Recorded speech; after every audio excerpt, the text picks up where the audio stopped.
So that's pretty much what I've been working on. Yeah. December 11th is the date we will approve the budget, so Wednesday meeting, first Wednesday in December.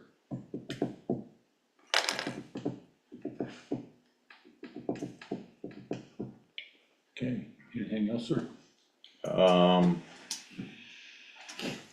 No, that'll be all. Chris, you might mention we're gonna be gone the first 3 days in December to the CCI meetings still on, right? I will be here all day Monday. I'll go up late that Monday, cause I'm out the 9th and the 10th, as well, so, I'm gonna stay that Monday. Cause that'll be, kinda after that Thanksgiving week, and then we'll approve the budget on the 11th, so. So I may be late getting up there, but that's the way it goes. Right, it'll work.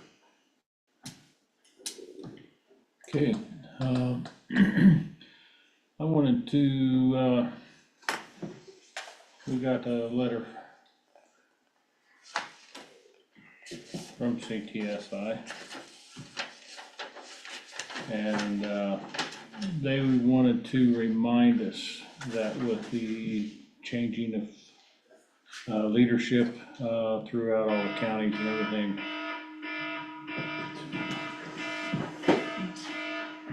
Sorry, that's a corner phone, I can't find it. That's all right. That's not the low donut line, is it? No, we're still doing it. Okay. Thank heavens.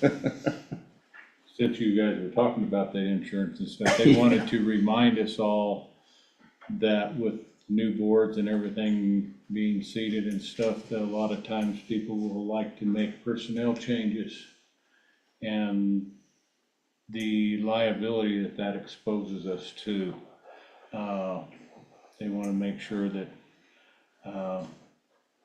like mass changes do not take place and that people are not just getting rid of people because they don't like them when they come into office, and so they sent a letter out. I'll pass this around as well, so just a reminder to us to make sure that everything is done properly and, according to the law.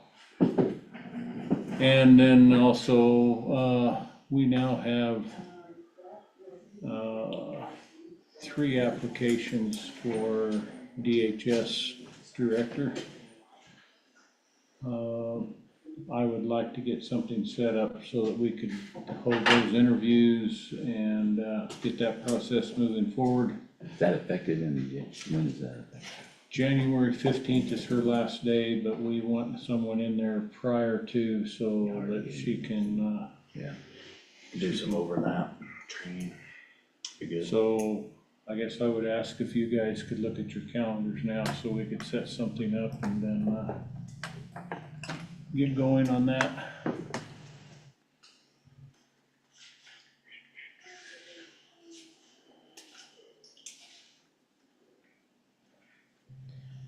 I think Thursday the 28th of November is tied up. Everybody's free that I thought we might do these interviews. Guarantee there's no meetings that day. That'd be free. Between 12 and 2. we might get done, but, we still haven't. We've gotta get Bob and see how he's feeling Yeah. too, so we'll have to factor that in. So next week, Monday, Tuesday, cause we're kinda booked Wednesday. Yeah. Do we wanna try to set something up for Monday or Tuesday then? I can do either or. You wanna wait until, McKim? Only reason I'm thinking, but it'd be nice to have Bob participate. Yeah, We could, yeah, see if he's gonna be back by then. I think, as far as getting him set up, I think we might be able to have Caitlin. Caitlin can set it up. You wanna go Tuesday just to make sure, give him an extra day? yeah, let's go Tuesday. So I guess Caitlin will get names, if you can maybe reach out to Bob, get those names and contact information and try to set those 3 interviews up? Yeah, he'll be at home and he'd be more than happy to tell you how many hours it takes through the day, how to schedule it, so. So, and then, we will need to post that as well. As soon as we get our times nailed down, we can post that on the website and the bulletin board. So what we're talking about, and this may, you know, mess up our interview with, the applicant we got for attorney tomorrow. When we talked about that. We have to reschedule that. Okay. That is all I have.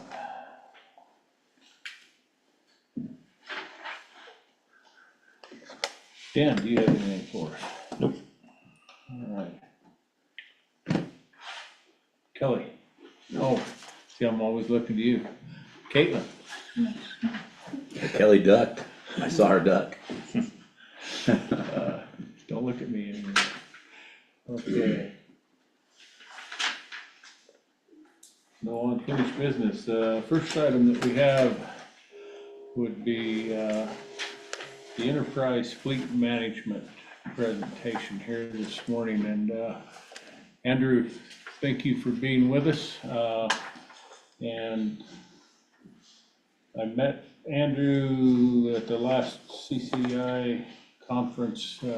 He had a booth set up there, and they do fleet management for vehicles, and he is wanting to kind of let us know what they have going and what they can do. I guess I will turn it over to you. You can explain it better than I can, Andrew.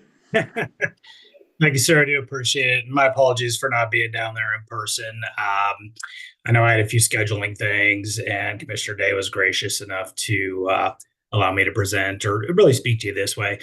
Really, what I'd like to do today is give you a high-level overview of who Enterprise is, what we do with our government clients, perhaps chat a little bit about the county fleet situation, and then just share some high-level overview of what we do and what the next steps would look like in terms of presenting a customized solution to the county. So, any questions before I jump in?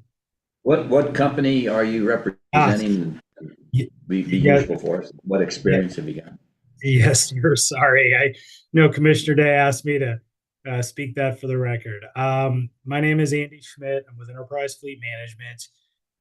We do work with a number of governments throughout the state of Colorado, helping them with their fleet, helping them update fleets. I've been with the company about 25 years and do have some good experience with our government partners. So anything else I missed, sir?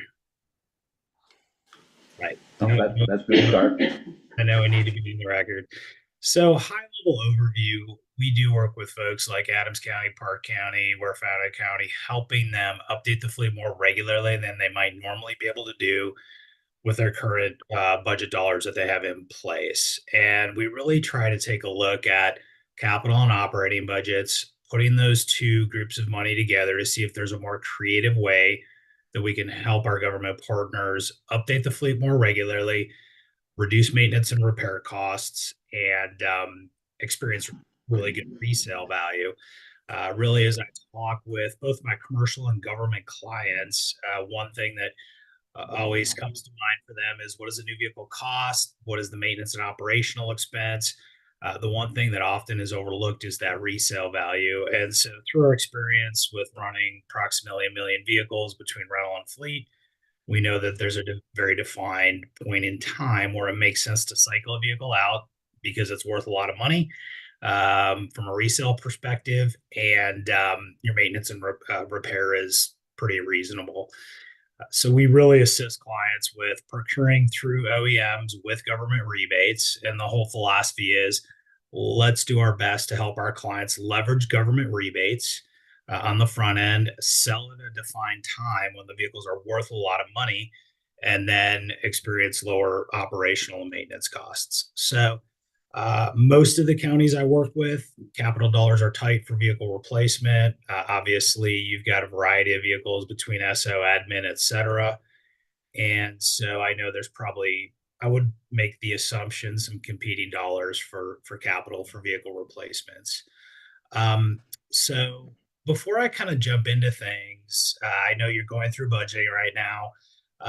If somebody could just give me a little lay of the land of how you're budgeting for vehicles, what the outlook looks like for vehicle replacement over the next year or two, might help me have a better perspective of the current situation of the county, if that's a fair question for you.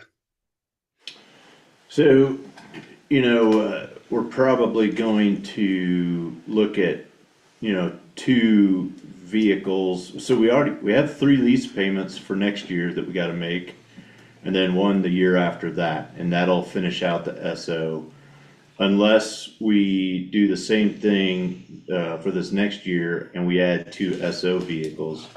And then the 2 vehicles that, would go out of service, out of the SO, are gonna be used to take care of 2 other departments that either have vehicles that we definitely need to auction off because their repairs that are needed are way too costly, more than what the vehicle's worth.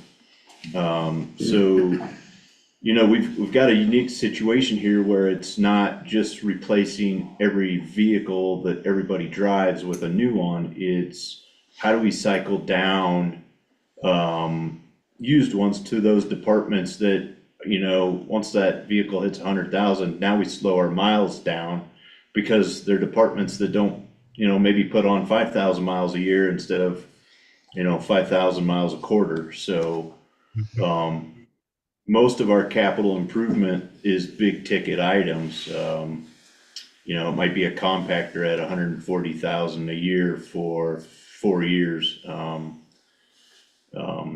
Lease payments on motor graders at $33,000 a piece. So, or building repairs. So there's not a lot of money there, and it's all money that comes from either none of it's sales tax, or it's none of it's property tax. It's all either sales tax or that type, or building fees, where if that ebbs and flows based upon your inflow, you're gonna decide whether you're gonna be able to make a purchase one year or not. So that's kind of, and we wanna start projecting out 5 years, 10 years, 15 years. How much do we gotta spend every year to replace all the vehicles within a 10-year span, or whatever it may be. That's how we kind of need to look at this, and look at your proposal and how this incorporates into what we're doing. Fantastic. Super appreciate that insight. Anything else from any of the other commissioners or staff? Your flyer has not to, to take advantage, be competitive, take advantage of your not to exceed pricing and volume discounts. That's due to what? It's other, sales that you've got, or work that you're working with other counties that keeps the price down, that makes it competitive. I'm just trying to rationalize what we save other than if we did it ourselves. Well, the bottom line is that we get the same government rebate that you would get purchasing through the OEMs anyway. That is a rebate that is the county's eligible for at the OEM level. We also look more holistically, and I'll go through a brief deck with you, Commissioner, that may help illustrate this a little better. We do try to take a look at the entire fleet, your maintenance costs, et cetera, and work to figure out how we can lower your overall costs. The other thing that I was remiss in not mentioning at the beginning of our conversation is that to really put together a good analysis for you, we would need VINs on the vehicles. Commissioner Day was kind enough to give me the SO fleet, so I've done a quick profile on that. But for us to really dig in and say, this is what the fleet is worth in current equity, this is what we think we could do from a cycling standpoint in terms of what Commissioner Epp was speaking about, we would develop a customized solution for you, and I would deliver that in person in a commissioner meeting at a later time. Does that make sense? Thanks. And then the other thing we have is we have two vehicles that were bought. One was bought with Department of Homeland Security money, so that's not an easy vehicle to just exchange out. There's end of life, clauses in those grants, so we have to be very careful about that. The other one was bought by CDHPE with some ARPA money that came through down to the states, public health, so, that's the other thing we need to be, cautious of too, in this whole, strategy. Yes, sir. So just so you're aware. Well, that's great information to have. And we do work with a lot of folks in counties that are getting some grant money and, working within the confines of that structure. So I definitely appreciate that information. Anything else that comes to mind that's important with the fleet from a county So perspective? we'd be looking at getting him in here, what, March time, Fed time frame, January time frame to do a study? Well, What do you think? I mean, he's waiting on us to get him all the VINs, so that shouldn't take, by sometime middle of December, we should have all the VINs pretty easy, so. I don't Most know, of them- maybe, we're gonna approve the budget on December 11th. But I think what we need to do is do some long-term and how or if they can help us, especially with buying power and take a little bit of a workload off of our finance department, cause. Right. Well, what I'm thinking, Lucas, is we have to have the money to implement what he's got, and we need to know what that implementation cost is gonna be. It's phasing, coming in at a certain time of the year. Are we ready to swap a vehicle or not? He's gonna have to phase into what our budget will allow. Because we're gonna approve a budget without this. Right. Understanding. Yeah, and I think he'll have to have the information from us to put those numbers get it together together. for us, and correct me if I'm wrong, Andrew, but, you're needing those VIN numbers for the most part is what you're waiting on from us, correct? That is correct, sir. Yep. My apologies for not getting the rest of them for you, it just was not, in the works for this, to make this meeting. I do appreciate that information, and candidly, a lot of my government partners don't have readily available information when it comes to VINs. And once we get that, I think it becomes a lot more clear in terms of what the picture looks like long term. To your point, Commissioner Kanda, it's always a little bit of a cart before the horse on the budget. So a couple options there. If you have budget dollars approved for vehicles, we can shift that towards our program. Or if we need to be looking at the 2026 budget, we can certainly look at that as well. So those are some different options for you. Just final question before I share some information with you. You said you are leasing vehicles now. Can you give me a little bit more information on what that looks like, please? So there's two that have payments of around, I wanna say $8,000 to $9,000. One that's 9,000, and so two of them will be done paying for in 25, and the last one will have a final payment in 26. And then if we don't buy anything more on a lease payment, the leases will be over. Okay. We typically, in the last 2-3 years, we've just bought an outright and been done with it. So we realize we have some challenges. I mean, to a certain degree, I like that because you're paid and you're done. The other part of that is you tie up a big chunk of money in 1 year on one vehicle. So do you buy one vehicle at $60,000 or $80,000, or do you spread that $80,000 out over 10 vehicles and you spend $8,000 a year? And if you're gonna spend that $80,000 a year, but what you end up doing is if all of a sudden your sales tax drops in half, you only have half. I mean, you gotta cover that debt encumbrance for those years. It's, so, I don't know, just, We need to look at it. we gotta, maybe this is something where we really look at 26's budget and, it's gonna be around the corner real quick, so. Right. 6 months goes by real fast, and we'll be looking at August 1st, starting 26 budget, so. Yes, sir. And just the leases, are they through the bank type thing? Yeah, they're through local banks, so. Yeah. Well, I will say that you are definitely progressive in thinking about incremental payments on vehicles through lease or finance. That is a creative way to update vehicles more regularly. That is part of our program. You can't pay cash with Enterprise, but as we step through the examples today, and I'll try to be brief as I get into that, I think that concept will be illustrated. So I'm not sure that I can share my screen, which is fine because I did send this deck ahead of time. So do you want me to try to share the screen, or I did send this through the BOCC? Okay. We do have your information here. We don't have a big screen in here for everyone to see anyway, so I think we can keep up with you as we go. That sounds great. I do appreciate that. I am not going to go through this in detail on each and every slide. Slide 1, obviously, title page. Slide 2 is a little bit of information on some of the counties that we do work with.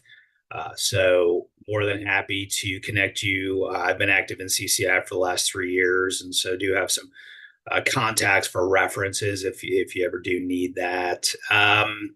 Industry update is slide 3. I do like to just spend a few moments on that with folks. Part of why our program is so effective is capturing resale value and eliminating some of the higher ticket repair costs on vehicles as they get older. I have received some information from Commissioner Day on some of the repairs, and it looks to be in line with the age of the fleet, which in many cases is just older vehicles cost more to maintain and repair. So highlights of this slide, our acquisition costs have come down. I did just get some communication this morning I can share with you that government and fleet sales are down for the manufacturers last month, which actually helps a lot for my government partners because it simply means more vehicle availability. We're starting to see a return of the incentive levels they had previously given us. So acquisition prices coming down, remarketing, while that's down year over year, it's still up 30% since 2020. So if we look at a 20-year picture, which I'll show you in a slide or two, vehicle resale is still very strong, and repairs have gone up simply due to supply chain and just the cost of getting repairs done. So that sets the table for why updating the vehicles more quickly is an important consideration. Any questions? No, I can see that you guys watching our fleet and getting the max out of it, at a better time might be a better use of the citizens' money. You know, if we wait till it's worth nothing and we put it out there for auction here locally, you know, and I don't know typically what we've gotten for a vehicle, but it's pretty pounded into the ground before we auction it off or just eventually take it and get it, whatever we can get for scrap out of it. So I could see some benefits to at least somebody watching what is the market value, and do we get rid of it this year or we get rid of it next year. And we're kind of in a, you know, we're focused on Custer County. We don't know what's going on out there in the state and what the values are, and you're open to auction those off at a national level, where we're just auctioning it off local because if we went nationally, we'd spend more money trying to get it out there auction wise than just leaving it here close. So Yes, sir. So quick question on that, when you say watching it, I understand watching it from an age point of view and, you know, what the market's doing, et cetera. You watch it also, what matters is the maintenance problems that it's got. Because you may wanna sell it earlier or later, depending on how well it's performing. Yes, sir. You watch that? Yes, we do. So to that point, Commissioner Day did provide me with 3 or 4 vehicles that a year's worth of repair and maintenance costs, and candidly, they were pretty high. And I don't. It doesn't surprise me based on the age of the fleet. Many of our clients, Commissioner, do find themselves in a situation where maintenance and repair can almost be as much expense as ownership costs because vehicles are older. So, in the simplest sense, if a vehicle's worth $12,000, we could sell that today. Maybe in a year, it's going to be worth $8,000. But historically, statistically, you end up putting $4,000 of repairs into it in that 12-month period of time. It simply makes more sense to cycle it a little sooner to avoid that exposure and that high ticket repair cost. You're right, but there's also such a thing as a limit, and they come up, we've had a couple of those where we, very new car, very new truck, and we kept pouring money into it, and we should have cut and run sooner. It's hard to tell. But yeah, I mean, we can assist with that 100%. I think when I've had clients who have had issues, we've gone to bat for them with the OEMs. I mean, obviously being who we are and having a pretty broad base of government clients, also being Sourcewell awarded provider, we do have some pull with the manufacturers to assist clients with those types of things.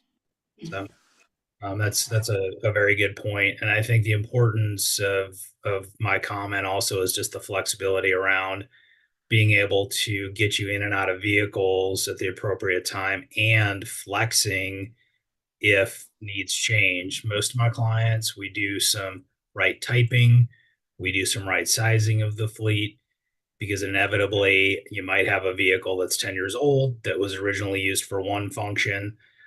Now it's being, driven as a, county admin vehicle, and it may not, you may not need a pickup truck or a big SUV for that. We could get by with a much smaller, more fuel efficient SUV or something along those lines. So that's part of the overall process, Commissioner, is ensuring that we're helping clients in that area. yeah, thanks. Yes, sir. I will move as quickly as I can through the rest of this industry production, again, setting the table for why cycling vehicles make sense for our government partners. We've got about 15 years of U.S. vehicle production. We know in 08 and 09, the manufacturers really scaled back on production during that recession. As we came out of that period of time, we look at 2015 through 19, it did get back to pre-recession levels. This is all vehicles produced in the United States during these particular model years. Obviously, we know what happened, from the 20 to 23 point of time. But there's a few things that happened from 2008 to 16, 17. The manufacturers simply made less fleet and government spec vehicles. They purposely, I don't say purposely, but they strategically tried to make a few less fleet vehicles because it made more gross margin selling nicer vehicles. So we've seen longer lead times, less availability of fleet spec vehicles, which is now coming back based on my previous comment. The point being that you're still very good historically high resale value on fleet vehicles, which helps the whole discussion around cycling of vehicles. So if we look at the next slide, this is Black Book, which is my industry's equivalent of Blue Book, goes back about 20 years. What this slide tells you is seasonally adjusted for inflation. Fleet vehicles are, well, actually all vehicles are worth about 120 to 130% of what they were 20 years ago. What does that mean to the county? It means a vehicle that was worth $10,000 is now statistically worth $12,000 to $13,000. So again, what we're aiming to do is order direct through the OEMs, save you the money on a factory order and a government order, which you could get anywhere, candidly, but cycling at a point where it's worth some money and taking advantage of decent questions at all. And then I'll pop into the last two slides and we can wrap up. No, sir, go ahead. Yes, sir. So this slide where that has the 24 F-250 simply illustrates my point that if you look at rental car companies nationally, Enterprise and others, we actually sometimes can experience negative depreciation on vehicles. So the great thing about government is that you're getting a rebate pretty comparable to, say, a rental car company. So if we take a $45,000 invoice price vehicle, state contract price could be in that 36 range, and this is about 9 months old, just to be clear. If we sold that vehicle after a year, you would actually experience a negative depreciation. What we really recommend is looking at about that 5-year mark, where even a vehicle with 50,000 miles on it is still worth a fair amount of money. So your total capital outlay at that point becomes, in this example, about $9,900. But if you keep it for another 10 years, as Commissioner Epp had discussed, you just lose a lot of that value. And so your capital outlay just becomes greater. The other benefit of cycling sooner is that you have much lower maintenance and repair costs. So that's the remarketing and resale component behind why economically this type of program can make sense. Questions at all? So can you help us decide, okay, do we keep this vehicle because we think its resale is gonna be worth this in 10 years because we're gonna let another department use it because they don't put a lot of miles on it, they don't use it a lot, but they still need a vehicle to do things with, cause I'm paying mileage out for personal vehicle use is just getting too high. I think what I'd like to get it down to is what does each vehicle cost us per year? And keep that cost down at a minimum. Cause it's basically gonna come out, what does each vehicle cost us per year to operate? And cycling them out in that way, shape or form. I don't, from a personal standpoint, I don't like leasing a vehicle, but this isn't personal. This is gotta be about business and it's gotta be about what's best for the citizens of this community. So, getting down to a yearly cost per vehicle is probably where I'm going with this and what I'm looking at, so. And it might make sense that some of them aren't cycled out every 5 years. Some of them we keep for another 5 years in a different department. Because they might be high mileage at the end of those 5 years, but in another 5 years, they end up low miles because they go to departments that don't put the miles on. Yep, I definitely understand and agree with that point of view. Once we have the VINs, Commissioner, that's where we can actually put together some formal pricing, let you know exactly what the cost is. And I'd have to look at the individual circumstances of where you're moving vehicles from one place to the other. I will give you a general example is if you had an F-150 or an F-250, resale values on trucks is and has historically been extremely good. So I have had some clients look at if I buy a pickup for road and bridge or for a building inspector, rough value on that vehicle, 50 to 60 grand. If we turn around and sell it for say $26,000, you've got money back. And then an SUV is a more appropriate mission vehicle for the mission of an admin vehicle. You can get a all-wheel drive SUV for call it 30,000. I'm using round numbers, but you've got much lower operational expenses and you've got good resale on the vehicle. So certainly part of our ability to help our government partners is be more creative in what makes sense financially for the mission of the vehicle. And is there a lower cost, lower operational expense vehicle that could potentially be used in that capacity? No, it makes sense. Yep, a lot of flexibility, and we would really put an account. You'd have an account management team working with you on this. So I'm going to step through the last slide quickly. We do handle all the remarketing. That's obviously, I'm sorry, the last slide, and then I'll get to the sample analysis. We do handle all our marketing. We don't simply rifle through auctions. We're actually hand selling these vehicles to, a national network of dealers. Keep in mind the same people who are selling our government and fleet clients' vehicles also are selling our rental inventory. So they are motivated to try to sell these vehicles or as much above Black Book as possible. Again, that is my industry's equivalent of Blue Book. We do about 3/4 of our sales direct to dealers. And I can tell you unequivocally that a 5 to 7 year old government vehicle that's got relatively low mileage is a very hot commodity for folks who are purchasing our inventory. So that simply helps you. You do recognize those resale proceeds. Let me rifle through the last couple slides in the interest of time, and then we can wrap up with any questions. So the sample fleet profile is what we would put together once we have the VINs. We put it into our system. We determine different vehicle types. This fleet had a fleet that was averaging 6,400 miles a year. I know some of my government clients are higher. This is simply an example. So this analysis basically told us, based on the age of the vehicles that they had, that we would recommend a layer-in program of 28 of the 83 the first year, 12, 16, 14, and so on, in an effort to update and replace that whole fleet within about a 5-year period of time. Now, we can repeat the process in 5 years, or again, if there's specialty vehicles, I know there's vehicles that you might keep a little longer. We do have that flexibility. And the final page is simply the financial analysis that we put together. And Commissioner Epp, I think this speaks to what you were asking for. I'm not going to go through this in painstaking detail because I will do it for the county once I have VINs.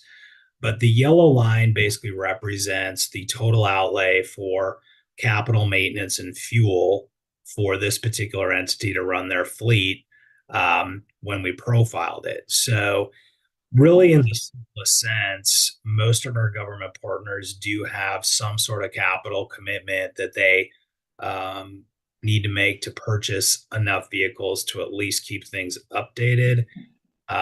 What we do is layer in lease payments over a period of time. Your maintenance comes down. Your fuel comes down a bit too, because if we're replacing a 20-year-old truck with a brand new truck, it's simply going to be more fuel efficient. And then we look at what the net cash savings is over a 10-year period of time. So in the interest of time, I'm not going to go through it in painstaking detail. If you have any general questions, I'm happy to answer them. But this is an example of what I would put together for you. And I will also say, sometimes there's a savings, sometimes it's cost neutral. I would say that many of my government partners, even if it's cost neutral, are very interested in being able to update the fleet, increase the number of newer vehicles that have more standard safety equipment. That's been a big thing we've looked at. I sat through the CTSI presentations at CCI and do recognize that the vehicle related items sometimes tends to be surprising to me in terms of what counties are experiencing in terms of some of the accidents or liability surrounding vehicles. And so, we can't control that, but newer vehicles just simply have newer safety equipment. So that's really what I wanted to cover with you today, with an eye towards future BOCC meeting where I can present the actual options to you in person. I'm happy to do that in December. I'm happy to wait till March, just depending on what makes sense for the county. So that's basically what I had today, but certainly I'd love to answer any questions you may have at this point. I have one real quick, going to the maintenance side of things. You guys do not provide the maintenance, you're just providing the vehicles and the plan to update and move these in and out. We're still handling our own maintenance, is that correct? You have the option to either use Enterprise for that, or you could maintain them in-house. So we do have third-party providers, and I'm happy to get you some that are in Westcliff that do provide maintenance and repair for our government partners and commercial partner vehicles. For example, Park County does use us to outsource because they simply don't have a large facility or the ability to really have a coordinated way to do that. They were outsourcing a lot of their maintenance prior to us working with them. Adams County has a full shop and handles it all in-house. So you do have the flexibility to do it either way, sir. Okay, thank you. And I think I would mention, because I don't think that actually came out at the beginning, this is for our driving vehicles, so the smaller, this doesn't include the equipment such as the road graders and the loaders and things of that nature, so just so everybody that's in this room is aware of that, so. Yes, sir. Just a quick question. I know everybody has their biases on make and model. A Ford is a fix or repair daily and a Ram is a repair all month long. Which one do you go with? Oh boy, that's a hot seat question. Your examples were with Ford. We Probably doesn't matter anymore. Well, I'll answer the question a few ways. One, because we're a private company, we don't have any tie to any particular manufacturer. I usually work with my clients to figure out A, what has the lowest cost of ownership, and B, what may make sense for cycling at a quicker pace. And also, one thing to consider is, where can we look at for warranty work? So if we look at your geographic area, and candidly, I've not looked at that, if there's not a Toyota dealer anywhere near Westcliff, then we probably want to avoid a vehicle like that. But we do have the flexibility to look at different makes or models. And certainly one thing that is interesting is that on the SUV side, there's just a lot of different options now from all the different manufacturers. The other thing I'll say, sir, is that the manufacturers have been a little hot and cold on their government rebates over the last couple of years. So we always want to look at who's offering the rebate that works best for the customer.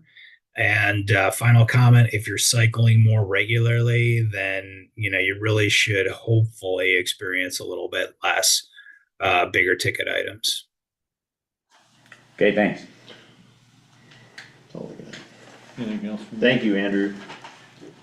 Sounds good. I do appreciate your time today, and I will simply communicate back on timeline for a next discussion, and I'll look to get the VIN so I can actually put together a formal presentation customized for Custer County. Thank you so much for your. Oh, go ahead. Thank you. Thank you very much for being here. We'll probably touch base. I think you said you'd be there the second day at CCI, correct? I will be there on that Tuesday, sir. Yes. All righty. So we'll probably touch base with you there. Thank you, sir. Sounds good. Thanks for your time, all. Really appreciate it. Thank you. Yeah, thanks. Okay. Next item would be our Upper Ark Cooperative Weed Management Area Agreement. I sent that to you guys last week.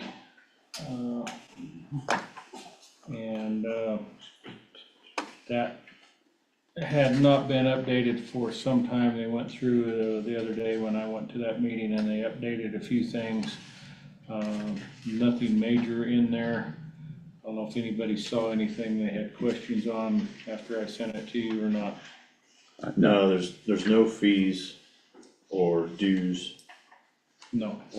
as part of this agreement.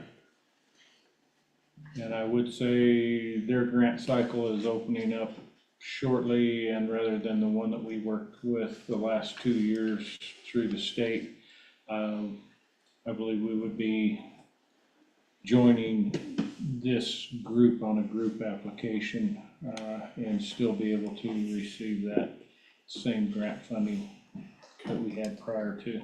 I know you mentioned this before, Kevin, but be good for the record. The closing page is the Upper Ark Cooperative Weed Management Area Agreement. What's the total membership area? What is the area? The county? Yeah, I knew he was gonna ask that. There's Custer, Fremont, Chaffee, Pueblo. Orphan. Basically, it's, and they're trying to, it's Warfino Probably not, is in that's there, not- he was even there, though it's actually, he was was it? there at that meeting the other day. Okay. And they're trying to expand it basically all the way out to the state line, because to Kansas, Colorado is the upper arc. In Colorado, we have an upper and a lower, but our lower is All the there. water comes from Colorado from All water everywhere, from all Colorado goes states. outside of the state. So basically, any of the watershed, for the Arkansas River. And it's open to those members. And to your point, there is no fees. We have been able to operate without any fees. Everything's been done. Any operating cost is absorbed through the admin on the grants that they've received.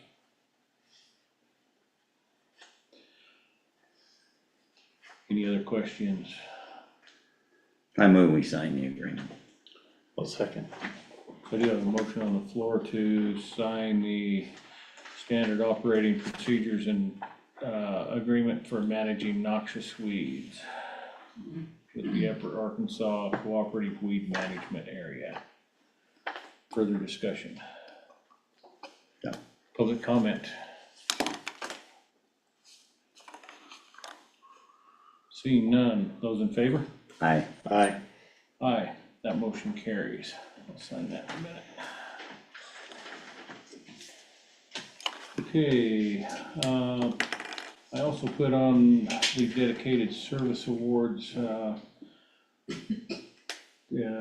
time of year, we need to make a decision if we are going to do that or not for the employees. And so I got that put on. That normally, when we do that, goes out November.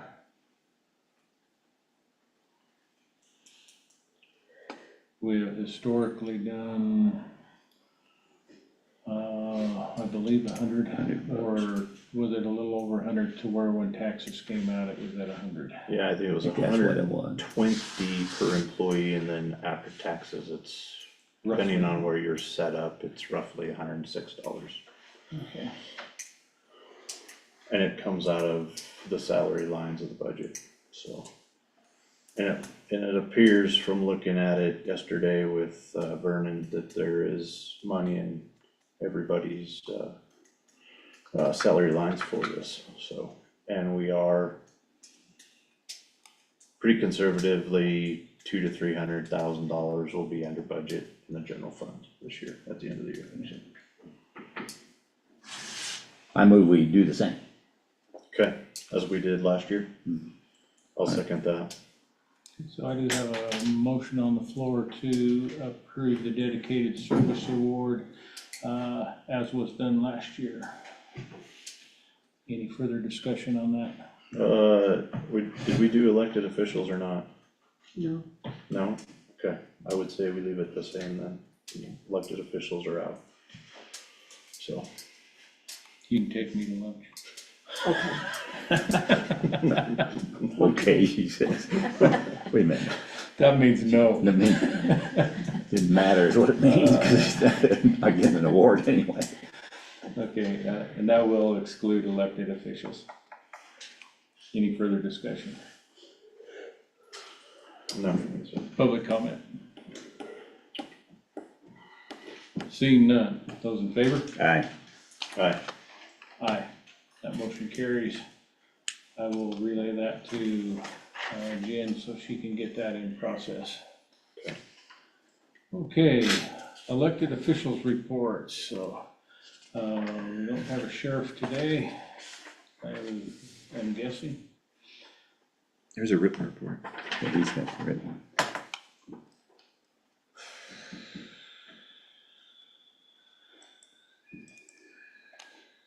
There it is.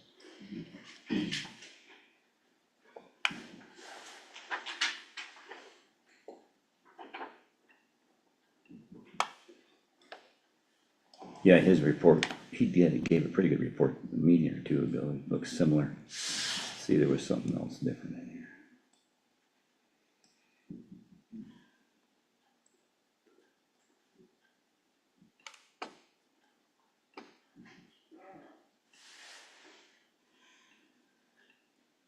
Just so you know, he's requesting a Ram 1500, not a Ford.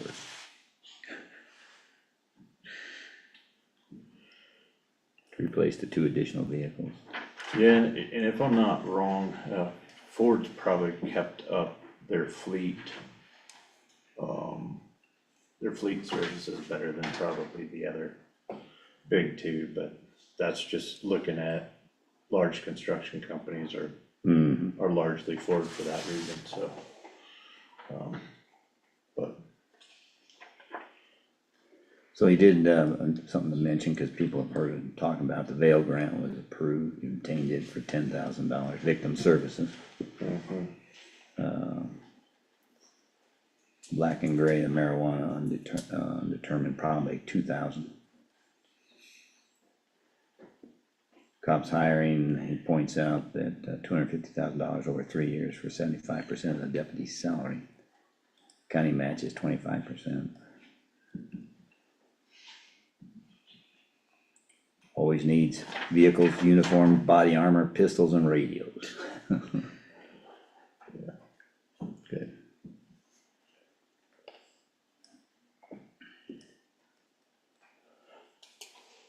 Anything else? No, No, Okay, Judy gave us a report, she will not be here due to the tax sale. I'll just add that we are working on trying to get all the staff reports so that they will be online, so. We're also working on a template for the cover page for those, so. It probably will kind of be more initiated next year, January, but, we're working on getting that straightened out. I'm working with Caitlin to get. Caitlin and Vernon, so both, yeah. Just have a lot of moving pieces to make that happen, so. You mentioned budget real quick, I'll just mention this, probably not the right time, but I'm thinking about.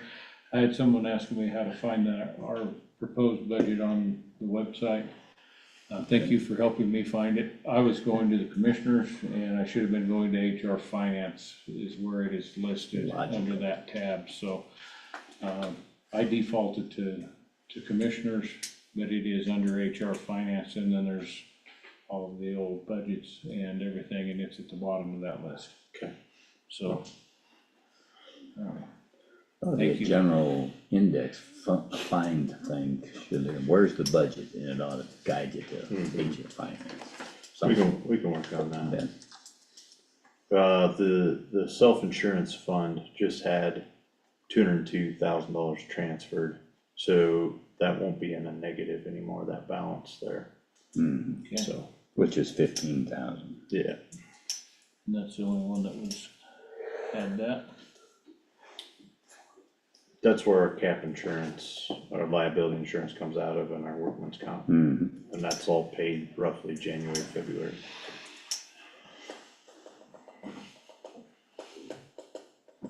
Okay.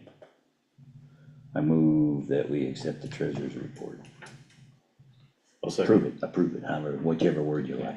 I have a motion on the floor to approve the monthly treasurer's report for September. Should have been October, It's for. No, it's always a month. Usually, yeah. September. It's always a It is month. September. okay. That's right, we were. As of we were September 30. Into November, that's why I was asking. Yeah. Okay. So to approve the report for September, any further discussion? By the way, bottom line, balance is 9,734,187. Excuse me, yeah, And 58. 58 cents. Okay, public comment. Seeing none, those in favor of approving the monthly treasurer's report for the month of September signify by saying aye. Aye. Aye. Aye. That motion carries.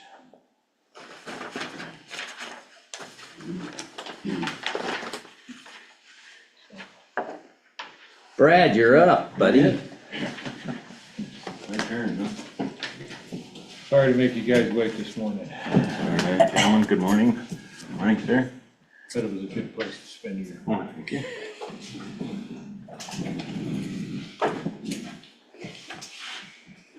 Okay, I'm Brad Balsley, Custer County Coroner. And, as of today, we've handled 20 deaths.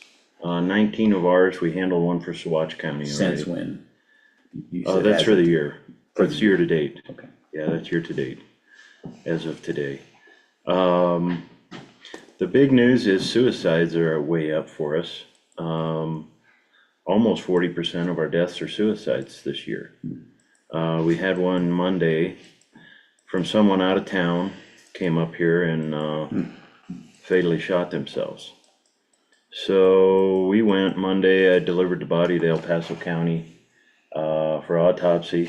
And while we were there, we went and made personal notifications to the family. So we spent the entire day in Colorado Springs Monday and visited with the family and still dealing with that. So that's where we're at. Tomorrow is the anniversary of our triple homicide last year. And luckily we have no homicides this year. We're at 11 naturals, 1 accidental, our traffic fatality, and we're up to 7 suicides. So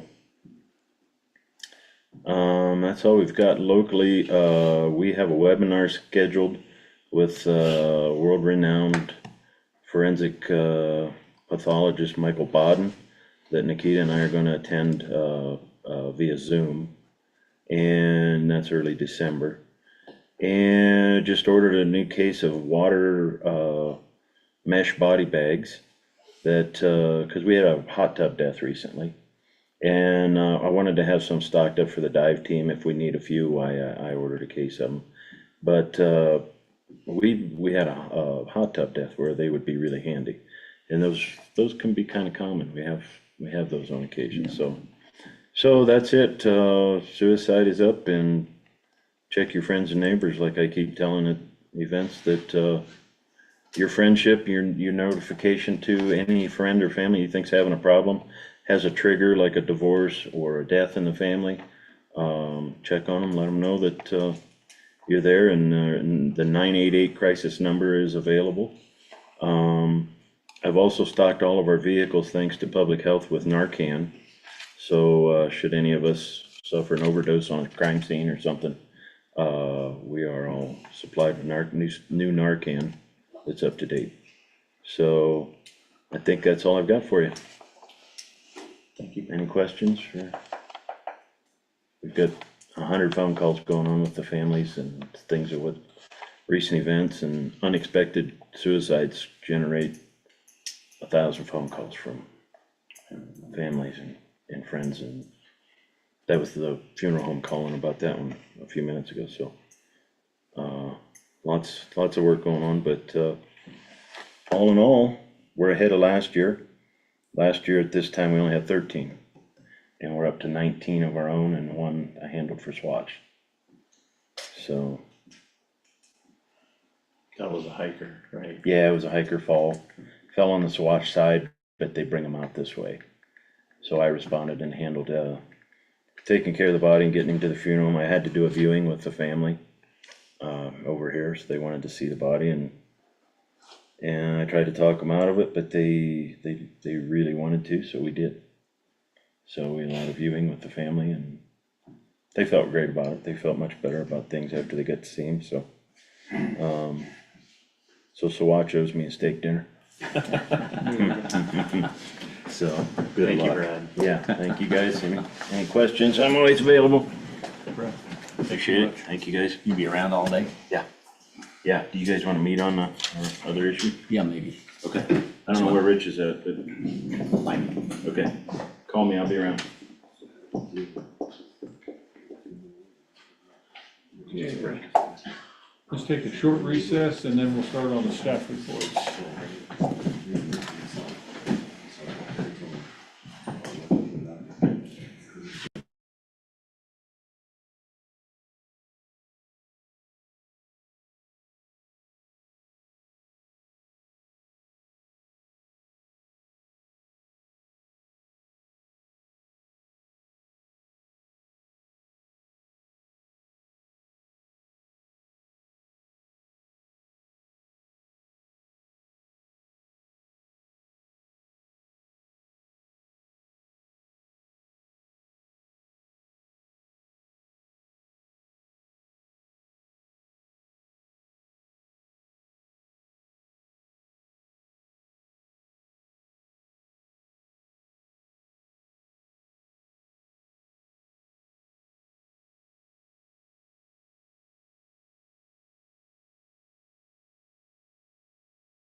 Okay, I will reconvene this BOCC meeting at 10:11 a.m.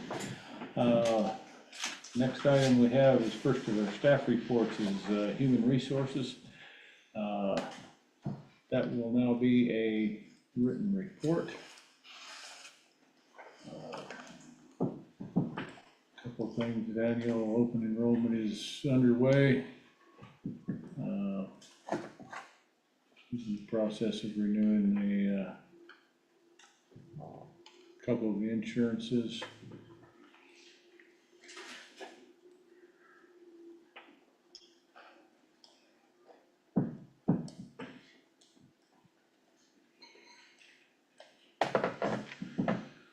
He's working with Dominic for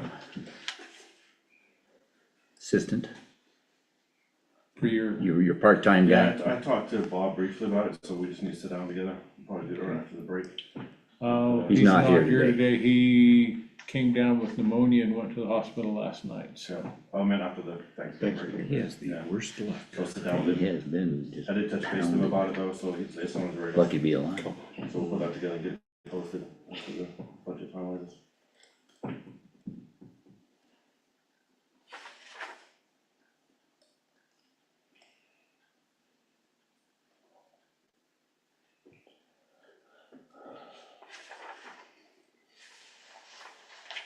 Anything from you? No, No, no, he's got a lot to do and he's still figuring us out. We did make conditional offers to two employees, one for the AP tech and one for the payroll tech, so. If everything comes through, references, background checks, they'll start December 2nd.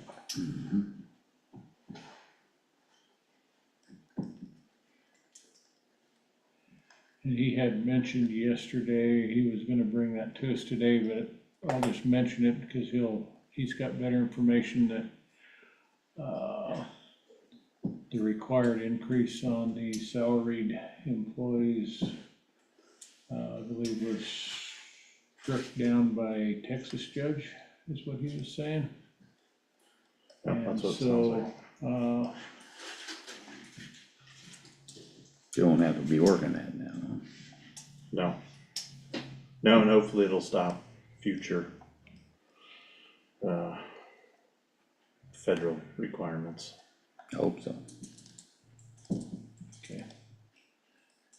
If nothing else there, we'll move on to Dominic. Come on up, sir.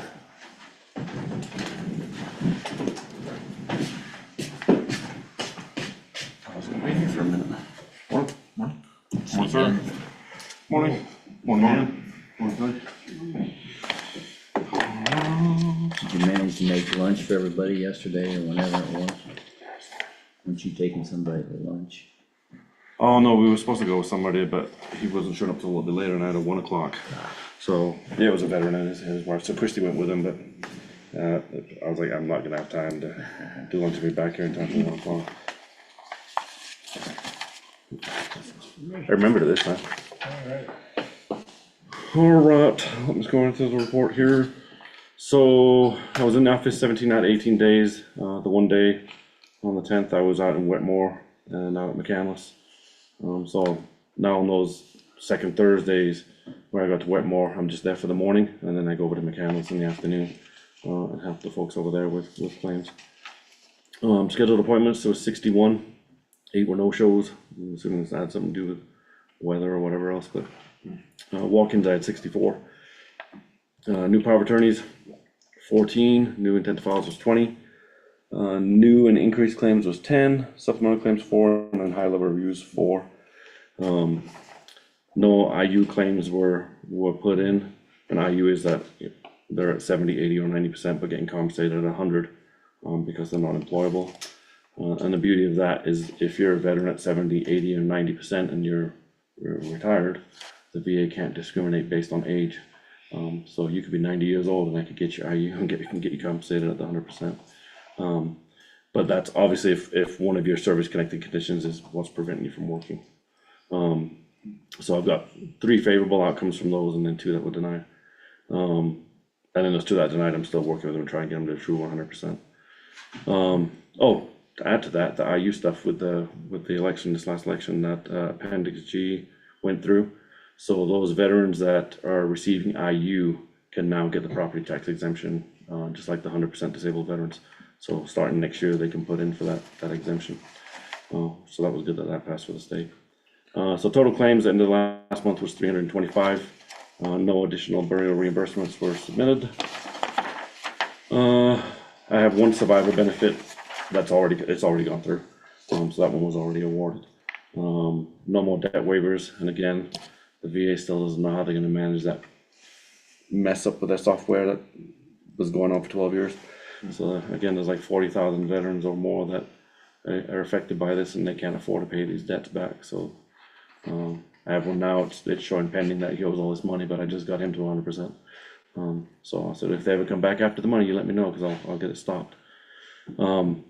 Increase in compensation, 50 of those 75 veterans that I filed first time claims for are now service connected and receiving compensation. So they're now receiving that compensation attached to the VA healthcare. So almost 67% of those are now service connected. Increased monthly compensation is at about $130,000 a month. Retro payments was totaling $822,000. And again, that's from August of last year through now, from when I started. And then increase in compensation again from August 1st of last year through now, at the end of October, was at 1.98. We're at 2.2. As far as compensation, I've got, again, broke down by states and counties. So that's all in here. So the money at the end of October, the dollar amount coming into Custer County for full-time veterans here in Custer County was almost 1.5 million. And then you've got those few that are part-timers here, and that's some of those that are out of state or in other counties. 22 veterans are now at 100% from my direct claims, and then an additional 5 from claims that I had to get involved with and fix. So end of October, there's 27 veterans now at 100% from August 1st of last year through now. A lot of the veterans I've been working with, I've been chipping away at stuff, getting them service connected, and we're able to chase secondary things. So I'm starting to see an influx of those folks getting 100%. I think in the last 2 months, we've had 11 hit 100%, because we're service connecting stuff, and then we're able to chase secondaries. So we're gonna see a whole lot more getting that 100%. I got my pie chart here, and bar graphs for those that don't like pie charts. You said I couldn't see my pie chart, you told me to look at it on there, and I couldn't find it. So on the one side, it shows where we're at with the favorable outcome. So the green is all favorable, they've got increased compensation. The pinks are 100%. The yellow is where I asked for increases, and it's just, they were just continued where they're at. They didn't see an increase or a loss. Red is denials, and then the blue are the denials that I've already got flipped over. And again, those active denials, 57 of them, over 45 of them are mistakes on the VA's part that I'm having to push back on. And that's the first frustrating part of the job, is dealing with the mistakes on the VA's part. On the other side, it shows the big void area, that's the pending claim, so we're at 22%, it's still out there pending. And obviously those red ones, I'm gonna have to push back on a lot of those. So we're there, we're getting there. As far as the Veterans Assistance Grant goes, end of October, we had 3 veterans I was able to help with, vehicle repairs or whatever the case may be, and it came to almost $3,700. I do have the reimbursement back for that already, so now I can help a couple more folks. Did sign a couple checks this last week, so I've got a couple more things that went out this month. But I did get that reimbursement back. The charitable donations, that's something I added in here because it wasn't in the report before. Anybody that brings me charitable donations and say, oh, I want to donate for veterans, I let them know that I'm going to use that money for widows and widowers. We cannot use the grant money to help widowers in the community. That's the rules they have in place for those things. So anybody that brings me a charitable donation, I let them know this is to help my widows and veterans in the county. So since I got here, we've had $2,750 that has been donated. I was able to assist 2 widows with a couple of things, and I've used it to help a couple other folks as well this last month. which is not on here yet. So there was, end of October, there was $2,200 left available in that pot. As far as outreach goes, obviously I'm briefing the American Legion every month. I didn't brief the Legion, the VFW last month because they didn't have enough folks there to have a meeting. I was out at Wetmore, and we had 4 people come in last month. And then I shot over to McCandless and met with the folks over there, and we're getting on board and setting this claims clinic up there in the afternoon. The 12th, we did the care and share food boxes, so we shot out to Pueblo. Serenity actually volunteered, so we shot out to Pueblo, picked up all the boxes, all the perishable items. We also picked up a ramp for a disabled veteran out here. So we got back, distributed the 40 boxes, and we had a ton of stuff, like perishable items. So we had so much surplus left over, we actually donated to the church that Delaney was ready to go to, so, I didn't want it to go to waste. So we handed it off to those guys so they could distribute. And then we took the ramp over and delivered it, which has already been installed for that veteran. We get quilts, gifted to us for veterans. So Pueblo West Quilters and then Old School House Quilters here in town, they provide us with quilts that I hand out, typically when I'm doing my outreach. And it's for veterans, but typically what I'll do is I'll end up chatting with a veteran, and I like to talk. So the spouse usually, the spouse usually comes looking for the veteran, like, well, where have you been? So I'll usually go back and find the spouse later and say, hey, come pick out a quilt for your husband. And they get pretty emotional. They're usually crying, and I usually see them walking around clutching that quilt, and I always laugh at the veteran. I'm like, you're never gonna see that quilt. But no, I went out to Pueblo West on the 14th just to thank those ladies for what they do. They really appreciated the fact that they came out there and acknowledged what they do. So they were very appreciative of me coming out there, and again, I'm appreciative of what they do for the veterans too. The 29th, there was a Silver Cliff Mobile Market. We went out there, but it was cold and windy and rainy, so we didn't stay out there too long. We do our Veterans Coffee Social every week. Usually get about 10 to 12 folks in there. This morning was kind of slow because of the cold weather. Where? The Veterans Coffee over the library. We did have a new veteran this morning though. Location. Oh yeah, the library on Main Street. And that's every Wednesday. Upcoming stuff, again, I'll be out there doing the Legion updates. We had the Valley Bible Fellowship Veterans Day Banquet, which was last Friday. The Veterans Rescue Ranch Pig Roast, that was pretty well attended. I think they had like 40 or 50 people that showed up for that. So we did that. I did meet with the Old School House Quilters already for their meet and greet, so same thing like I did with the Pueblo stuff. And then the Wetmore Community Center, we're already there, but yeah, I just did that last week. And we had a new veteran come through there. I'll get him started on his claims. But we had 4 people again come through.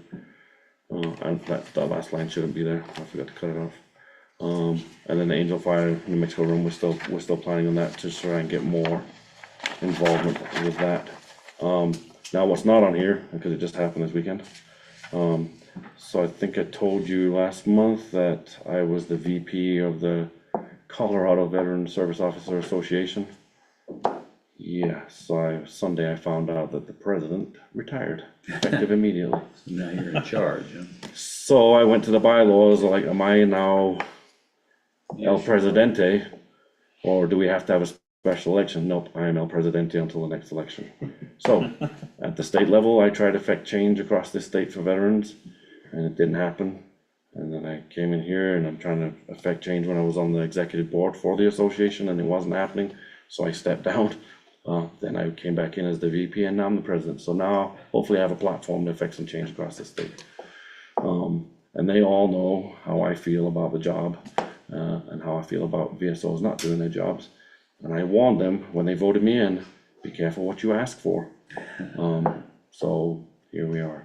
I think I remember you telling us that as well. Yep, so here we are. So I'll probably have a meeting right after the break with the executive board just to see how we're moving forward, but I've already reached out to the director of the state. So yeah, we should probably have a sit down, since now I'm it, and pick up where Marshall and those guys left off, see what they were talking about, see what they were trying to do. But I am not trying to make that a big part of my life. I'm way too busy here. So you really need your assistant now, don't you? Yes, but again, I'm not gonna let To be that the take up president too much of of my that time. board. Yeah, well, you know what, one thing I did learn in the military is delegate. Delegate, that's right. You know, I remember one of my son's teachers asked him, what did your dad do in the military? He goes, yells at people and tells them what to do. So delegation is key, so I am not trying to make that a big part of my life. I have way too much to do here. So, but that's where we're at. So what do you know about the proposed building the American Legion wants to do? And how does that affect things? Have you heard about it? They've talked, I mean, both the VFW and the American Legion have been talking about putting up buildings. I know talking Wondering with if it was Rich, gonna be in conjunction with the VFW, together. it would make sense. And I think we can support that, or Yeah. we would like to see that. Okay, it would make sense if it was just one place and it was a hub, and we all just shared, essentially shared that space. It would just make sense, otherwise, I mean, you all know how I feel about inefficiencies and all that type of stuff, so. I mean, just having Makes sense. having a building for the VFW and another building for the American Legion makes no sense to me, they're just gonna be sitting there. Their They're missions nothing. are the same. Right. So I know that the VFW was talking about trying to get a space, and the American Legion's been talking about getting a space. I don't know that they've had cross communication about having a shared space.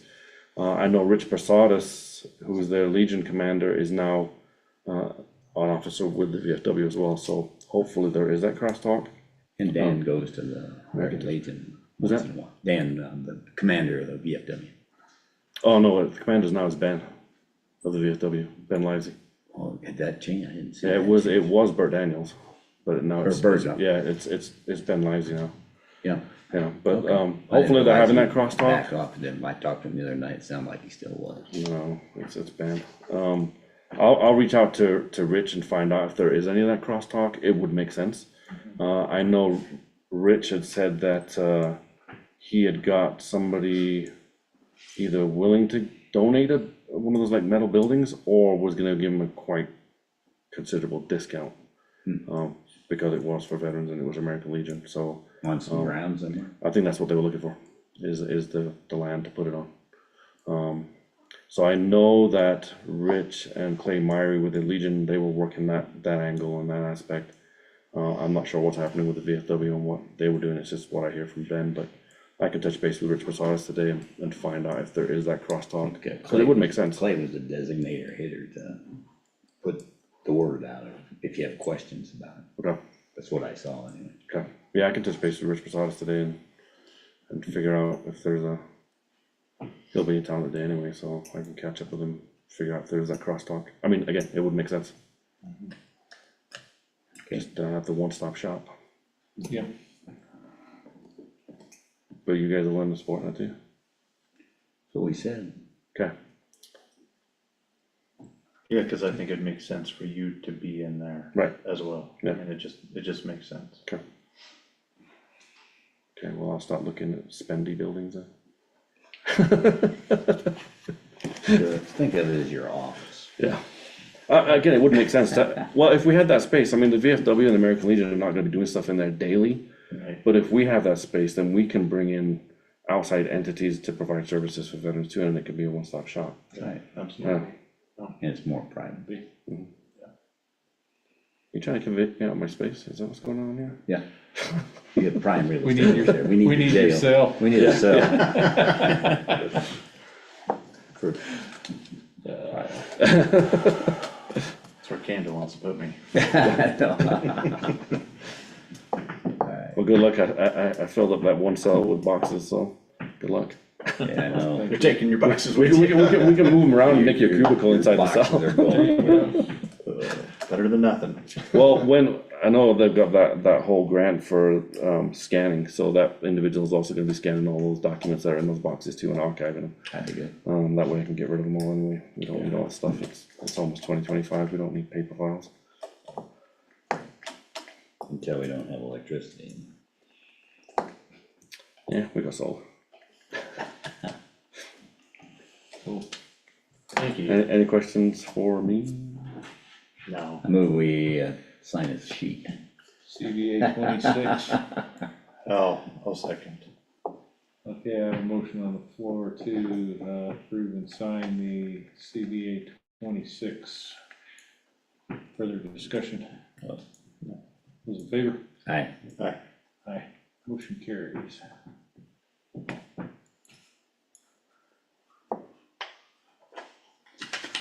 Was even a good signature to.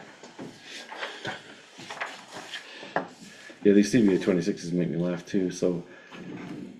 The way that the state pays the stipend for the counties is based, they changed it last year. Now it's based on the number, one, you have to be accredited, and it's based on the number of hours that you work.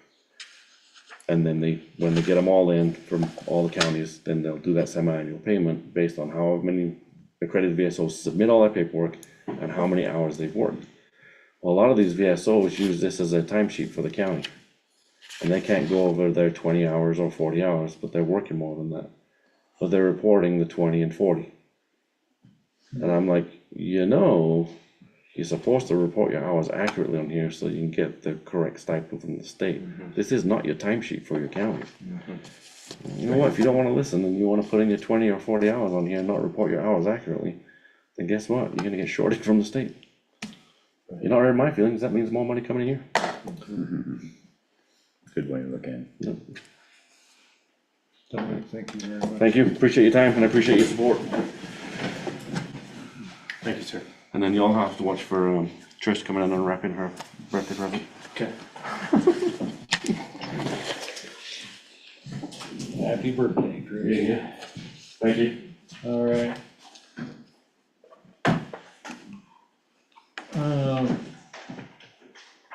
Since Vince is here in person, do anyone have an objection to go into Road and Bridge?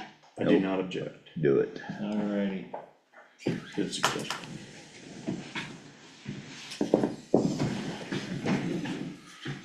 Hey, Vince. Hi. Hello, sir. Okay, I got a few things. First thing up is the water release for our water trucks. It's gotta be signed.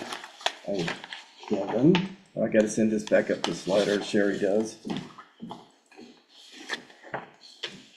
You wanna look at it? I only made 2 copies. Any changes from No, last it's year? the same price as it was last year. Same regulations, same everything. So the total lease payment is $9,500. For 30 acre feet.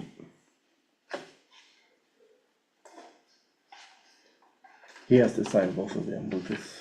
Oh, okay. Sherry's gotta send them to Salida today.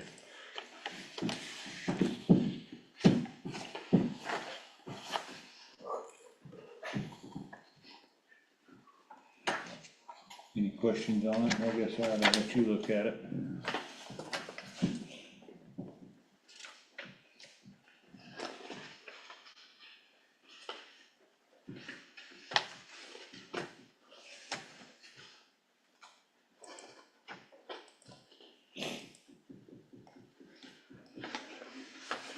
So what's different though? Nothing. This needs to be signed by commissioner and then we send it up to Upper Ark and Salida. He signs it and then I give a copy to her and we pay for it. You'll have to change the Change signature Terry, for yeah. Terry to Yeah. Greg Phil. That's it.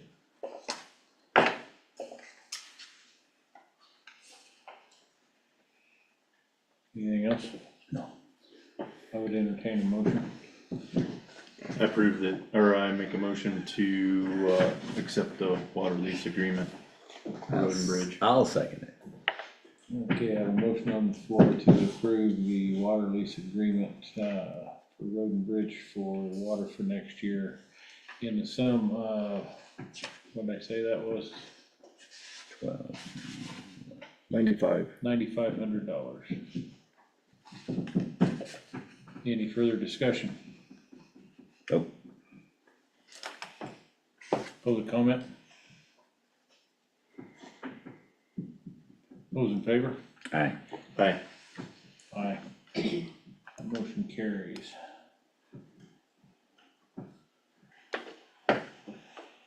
Next item, We have a roof leak problem on our east shop. Consequently, it cost us one of our heaters in our shop.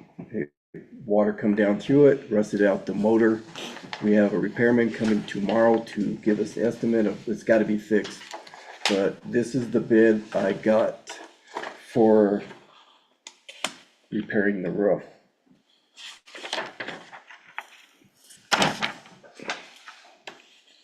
How long's it been leaking? Long time. Did Matt ever get notice on that? Yeah, he did what he can, Couldn't but do anything with it. No, I mean, it's, you can start one little spot and just, as you get up there, you Keep start. going and going and going. I need some copy of yeah, I that have to give it to her when after they sign it, yes. Okay.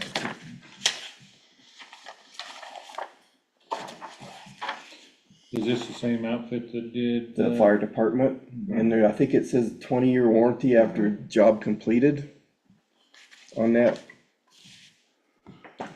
Pretty bodacious warranty. Yeah, full metal restoration with 20-year warranty.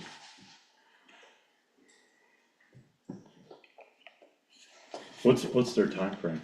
What, I mean, what, can they get to it yet this year?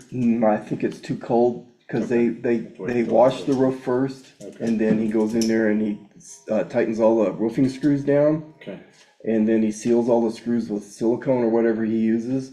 okay, And then after he gets that done, he primes the roof with some kind of a primer, okay, and that has to dry, and then he comes in and paints the roof. okay. All right, So I think it's too cold for that product. so I'll put this, I'll make sure that this gets, lined out in our list of things for capital improvement next year. Yeah. Okay. Yeah, it's not you gotta keep it that way so you can use the money easier for you. Okay. And then the next item up to bid, you guys probably got copies of all this. This is for getting the fuel system repaired. I've got two quotes from two different companies. This is Kubot.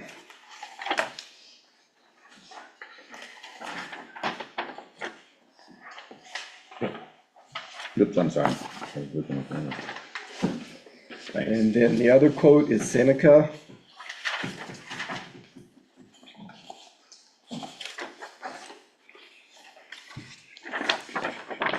Thanks, Vince.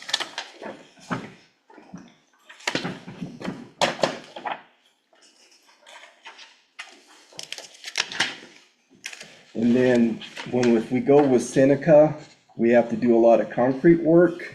We have to tear that pad out and rebuild it. Cause we're putting sensors on the Underneath, yeah, fixing everything, and then we won't have to go back to this fuel system again.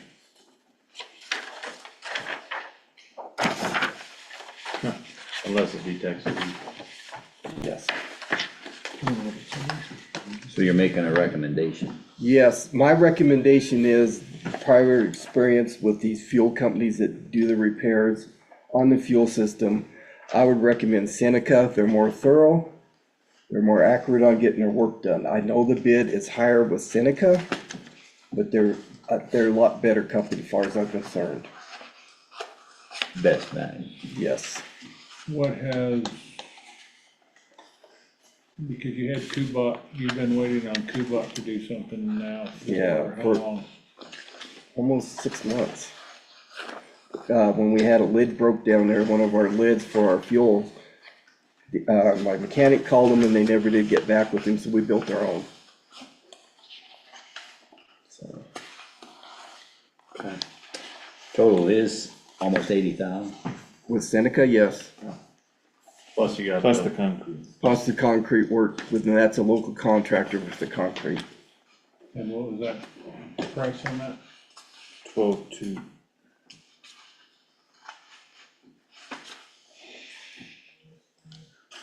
Yeah, 12.2, almost 12.3.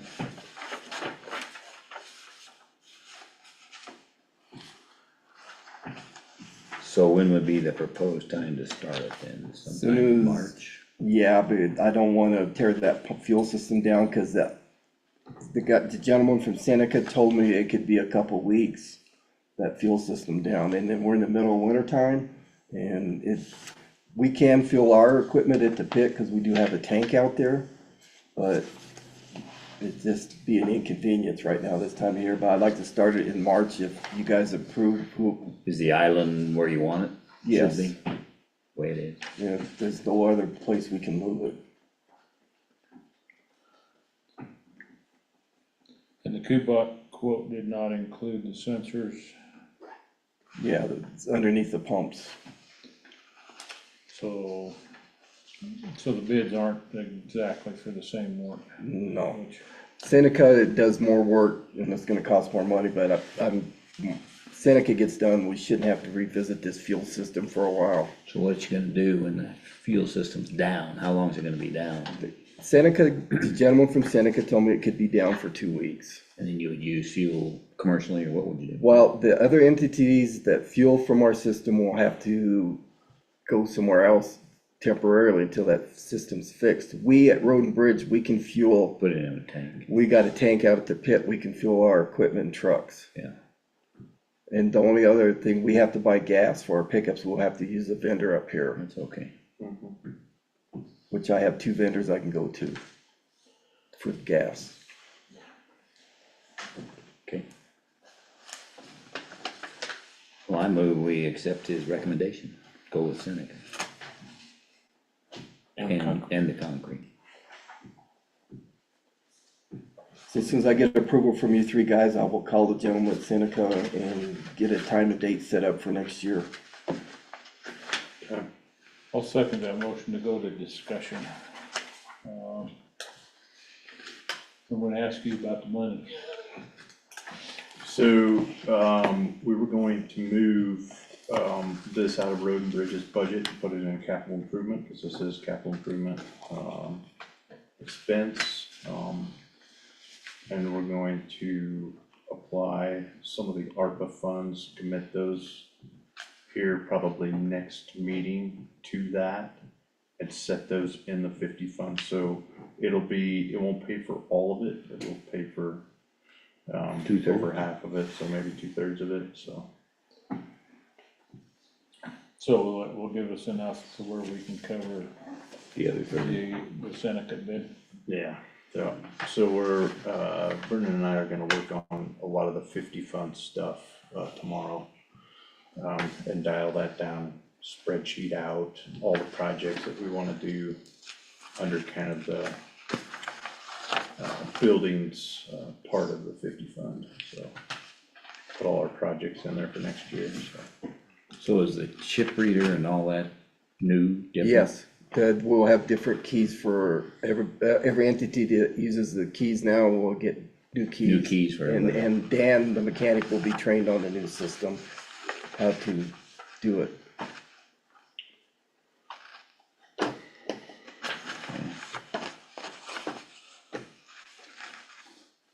Any other discussion here at the table?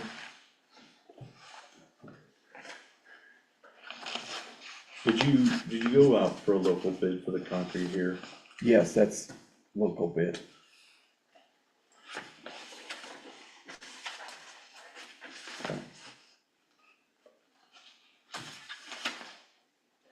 And it's Rusty Caldwell, right? Yes, He's done others, so I. well, he did your stuff Yeah, out did there. our stuff at the airport, Yeah. it's really very, very Efficient. good. We can probably cut some of that concrete work down when we get to it. We can haul all that debris off and we can get some road base if he needs it from our pit. If he needs naturals, we can get it from our pit. If he needs just like chip rock, 5/8 chip rock to whatever, we can get it from our pit, so that'll save some cost there. You have a jackhammer, you can jack that, old concrete out there with. I can wrap one from Ace, Okay, I just wondering, cause he's gotta do, somebody's gotta do it. yeah. Okay, Anything else? No, thanks for. Not from me. Okay. Public comment? I have a question. Yes. My name is Kathy Griffin. Are additional bids for the roof repair being pursued? We will need to pursue those for next year, but at least this will give us kind of a number to put in the budget. Okay, thank you. You're welcome.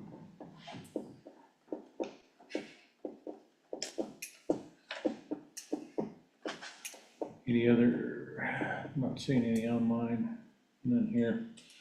So I do have a motion on the floor to approve the bid for the road and bridge fuel upgrades from Seneca and Caldwell for the concrete. Those in favor signify by saying aye. Aye. Aye. Aye, that motion carries. He's got excavation cost on that, you can do that for me. Yeah, we can do that.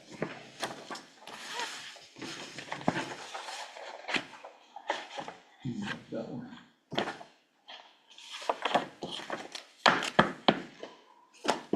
And during the last snowstorm, the only thing we broke was a front plow pin, 2 undercarriages under the front plow, and a busted hydraulic line on the plow truck, and that's all we broke. Good, And everything was fixed in-house.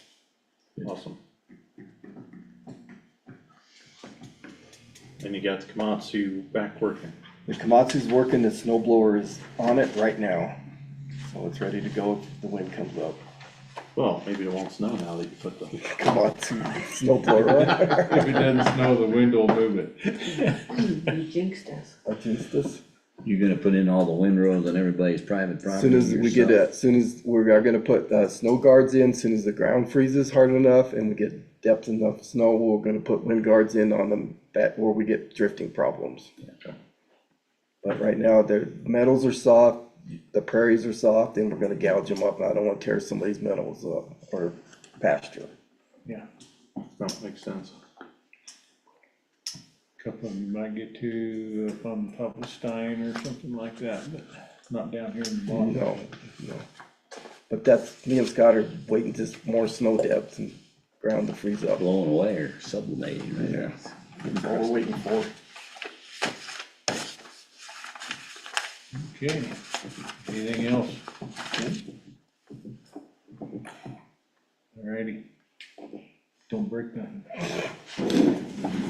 Thank you, Vince. Good job, Vince, thank you. Yep, Vince, thank you. Thanks for coming in. yep.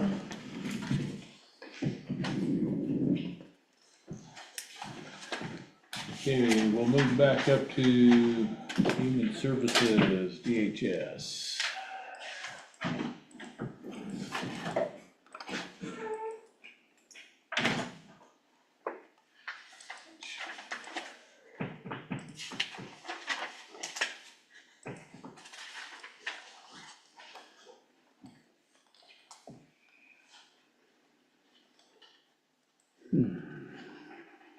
Not much different than last month, No, it's pretty much looks the same. like.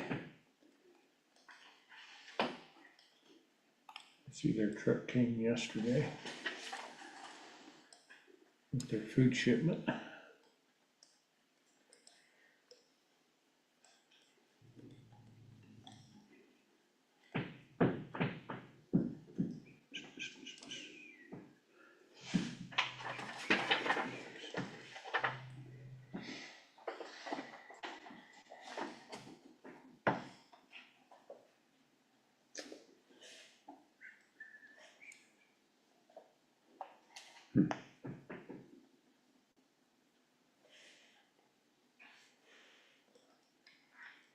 Any questions? Nope.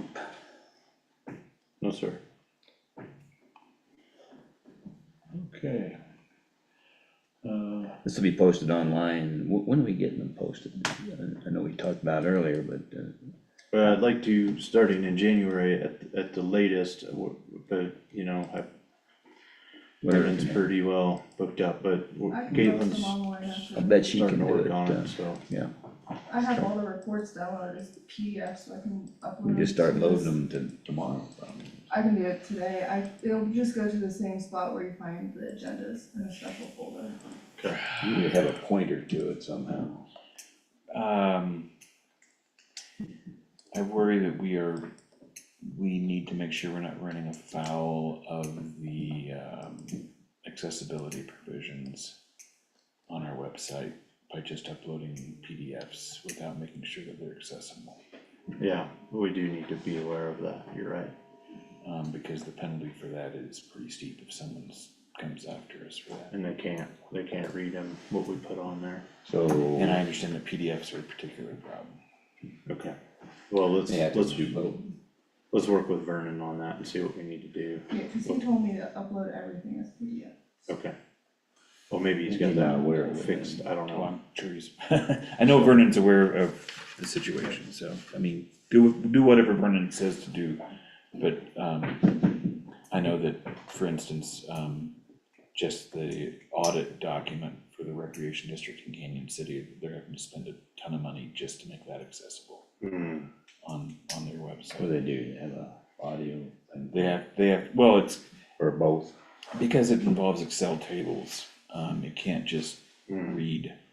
It doesn't really come out right when you try to Yeah, PDF. do an alt read of the version. And I know some of these PDFs are just scans that I don't think OCR could even recognize. okay. Let's see what we need to do to check that, maybe not monthly, but quarterly. Let's talk to Vernon about that. Okay, thank you. Thanks for bringing that to our attention on that. Okay. Okay, planning and zoning.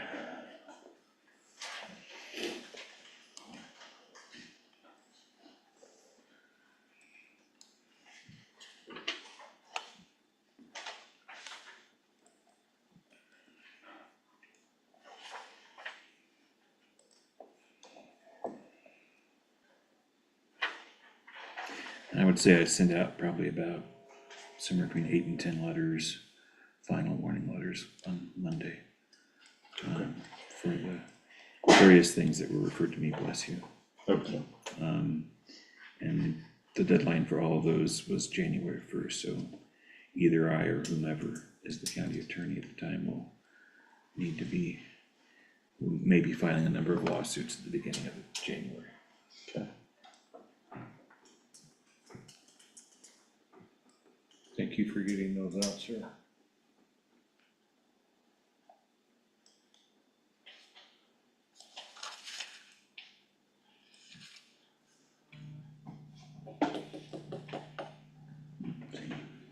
We definitely have had a drop in monthly receipts and yearly receipt from 23 to 24, or year to date, down 200K in building and septic.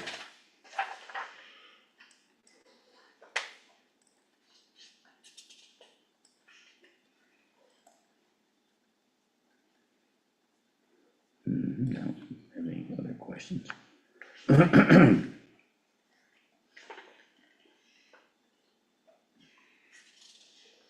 You can see it there, there's just, there's what, 52 down for permits from last year.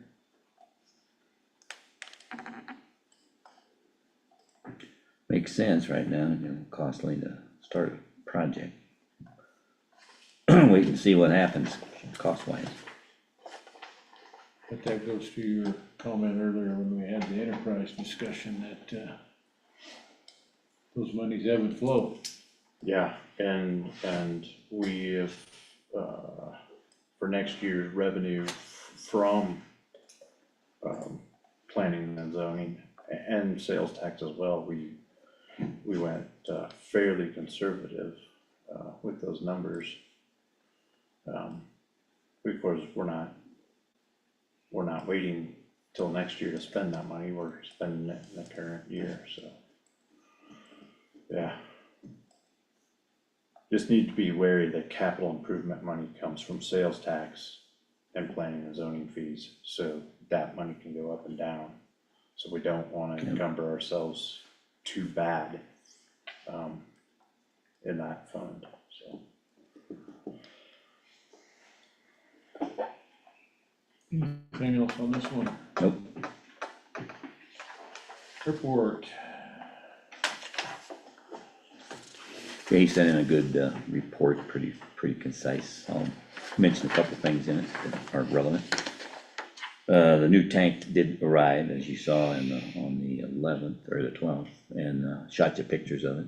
Pretty good. I don't know if you've had a chance to pull them up. I just emailed them to you. And that's a new 12,000 gallon tank. They're putting up power to it now. Yeah, also from a gas point of view, we have a couple steady customers that are going to be using it even through the winter. One of the ranchers up here has ordered 1,000 gallons, so that meets the requirement too, to be able to refresh the fuel, not get it stale. Been really pretty good so far. So as I mentioned, the tank was delivered. What else we got here? The Sangre de Cristo is putting in the meter, and then we've already got, I don't know if you saw the email traffic, but we got the meter ready to go, and Sangre de Cristo ready to install it. Surveyor's been slow at getting the survey done for the whole airport, which we need, and but he's working it. Also, they started doing the game fence, which is good. That's needed because game doesn't like an airplane hit, and the airplane especially doesn't like to be hit. And so that's a big deal. And so they've got a third of the new posts have been installed already. And CDOT, we'll have to sign up to, the aviation group will have to sign up to what's going on there.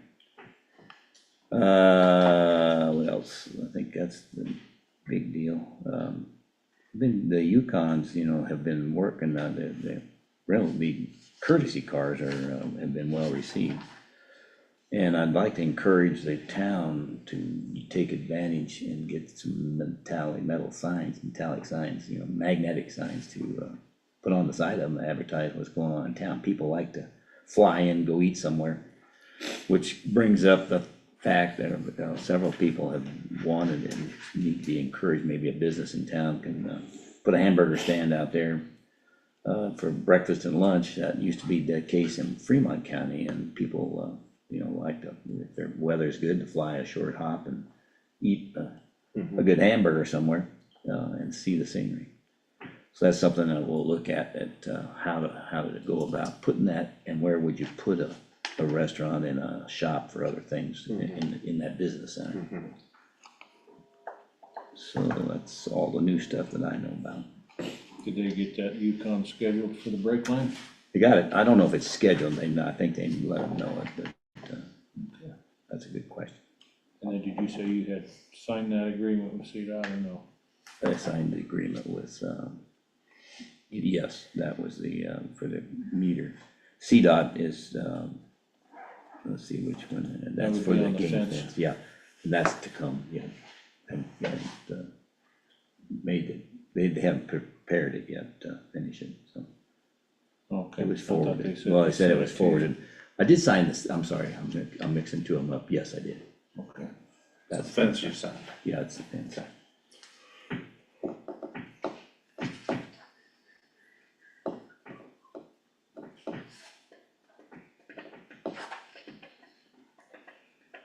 So did they put a deposit on that 1,000 gallons that you're ordering? Well, he's gonna buy it, he's gonna buy it. Okay.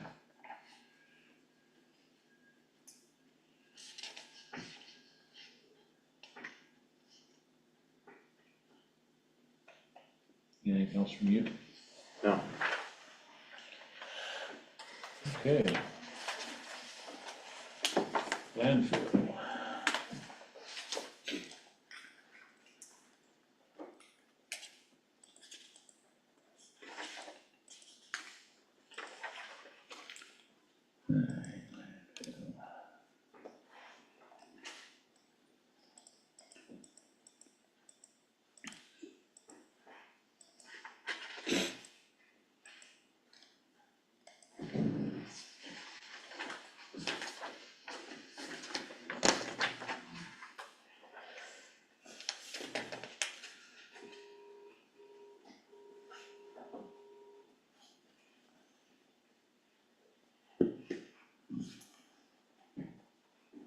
Let's see.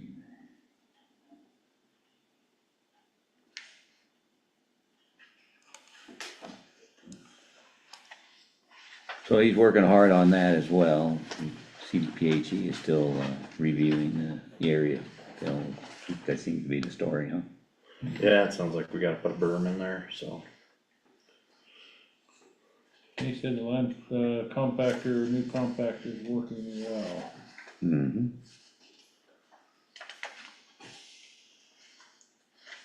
We maybe need to decide what we wanna do with that other one here before long. I was kinda thinking, give it 6 months with that new one and see, and if we have no problems after 6 months, maybe we, I don't know, it's not worth anything. Not It's worth hardly anything, but anything, as a scrap. backup, maybe, if it'll start. Yeah, right. But as soon as you have one major repair on it, it's Well, if it's, we'll just scrap it. scrap it done. Yeah. So. It's not a big hurry probably to get rid of it.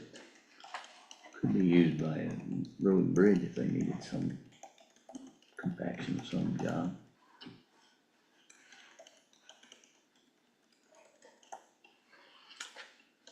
I don't have anything on him. Anything else from you?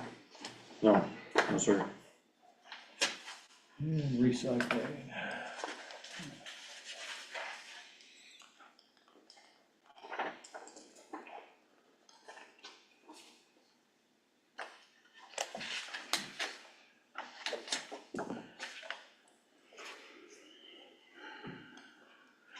Looks like cardboard price went down a little bit from 110 to 100. Aluminum's gone up to 65 cents per pound. Steel's at 130 per ton.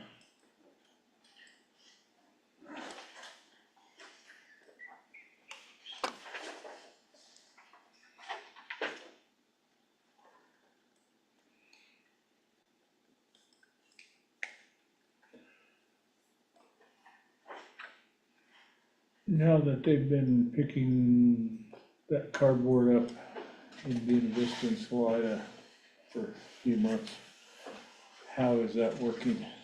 Seems to be working good.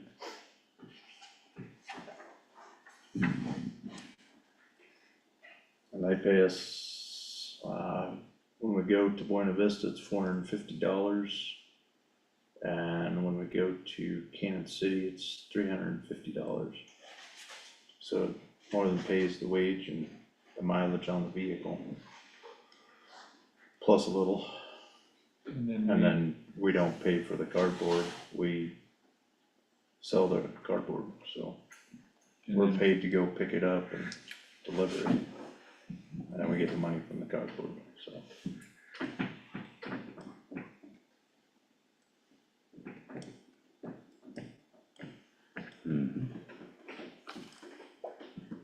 And I think their paint jobs and all the trailers are done, correct? Yeah, all but, I think one trailer didn't get repainted. So, but yeah, I think they're done. And this one was the last one, the one that we have here by the courthouse, so. Oh, blue tire. Yeah, wear off a few years. Help protect that new rubber they got, right? I can give you a rag and you can rub it off. Yeah, I'm good with it. Anything else? No. Nothing here. Just a quick comment there, volunteer hours year to date are 465 hours for their volunteers. Yes, sir. IT, So finally, that Tyler connection, hopefully, we don't have any more problems with that, but that's kind of what's been, that whole connection to the Tyler servers. And that's been, not just our county that's had that problem, that's been Fremont as well, so sounds like that's getting figured out, or is figured out and is progressing onward. So Still have a few things to do here, the VPN installations on all the SO computers. Um,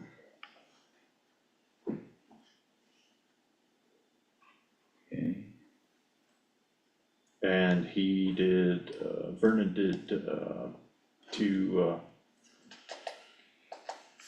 finalists that he's selected to take over and come into the IT department, so. One, I think we're gonna start with one first, see how that goes, and then go to the next one, so. Do it in a stepped approach, so. yeah, and I don't remember why he needed two.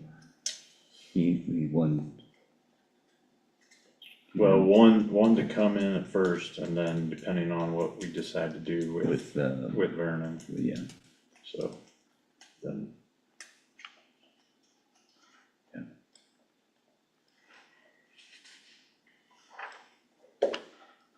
Anything else? no, no, okay. Okay. Emergency management.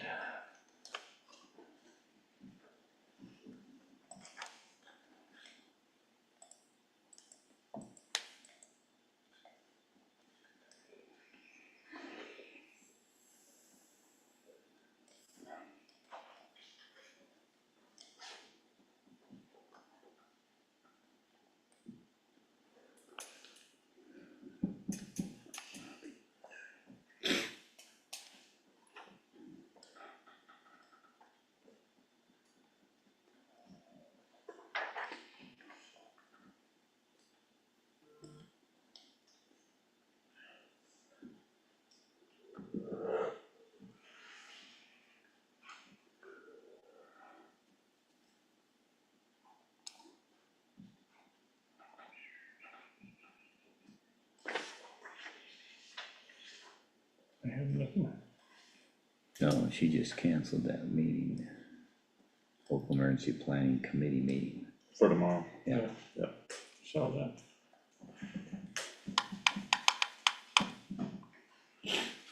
no, I'm good. Nothing different now. You, sir.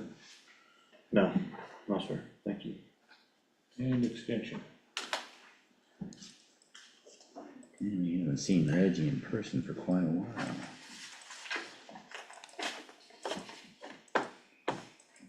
You here last week? Yeah, that was, Not for a meeting. yeah, she was by.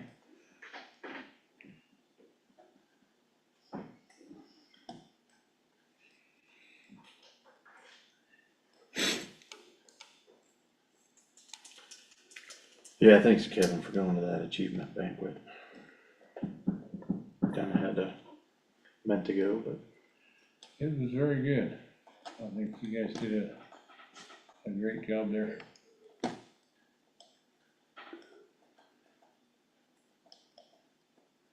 And the kids did, how many placed at state?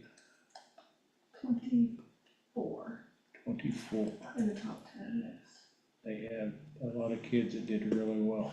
That's the amount of kids, the amount of projects is more, so. I don't know that number off the top of my head, though. The winners get to eat the gingerbread house that they build. What do you do with it? At the library, Yeah, they had It the just- gingerbread house contest. it just sits there at the library for like 2 Be a weeks, lot so to- I really don't think that's You don't want to touch that. 5 competition categories, winners are announced in January for it.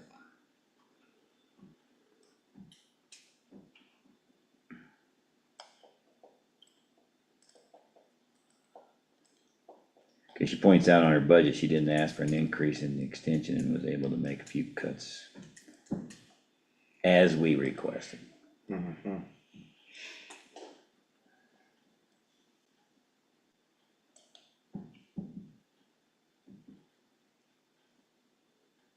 And she's ruined the day that Caitlin was hired by us. Waiting for confirmation whether she'll be able to hire a replacement in her position now.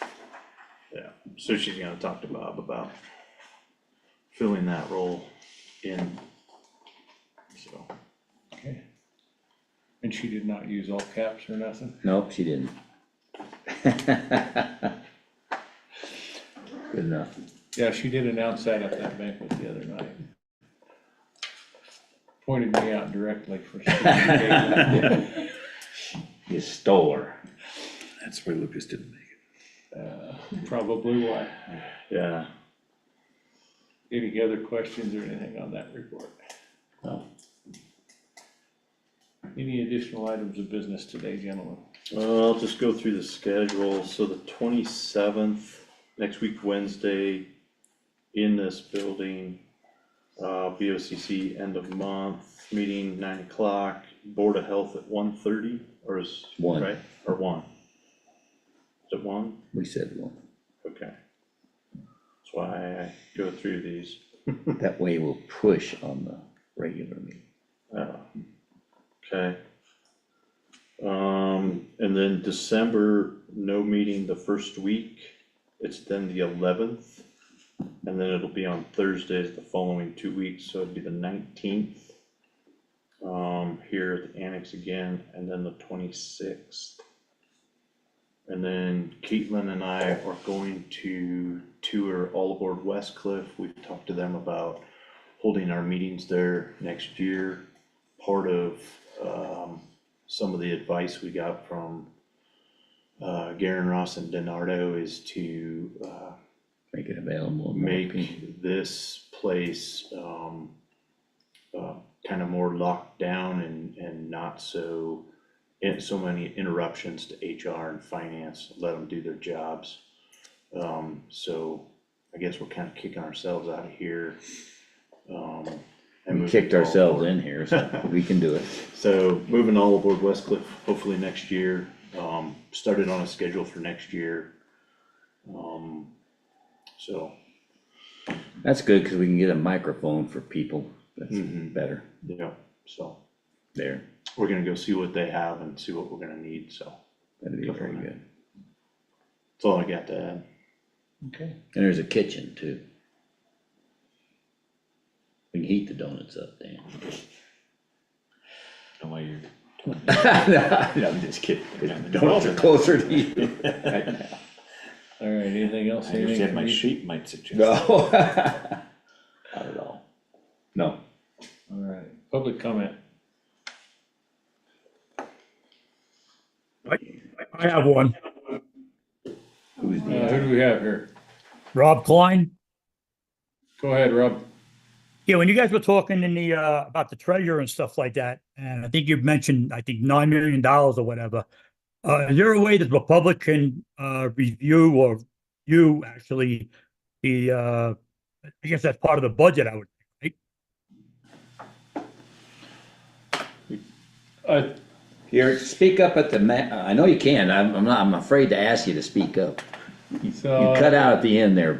I believe you mentioned the $9 million It was 9 million that's left in the account to be, yep, that was the balance. Right, and that's from all funds, because there's just one pot of money, and that is what's in the treasurer's account. So that's all the cash balances there are for all funds, and that includes all the restricted funds too. Road and bridge.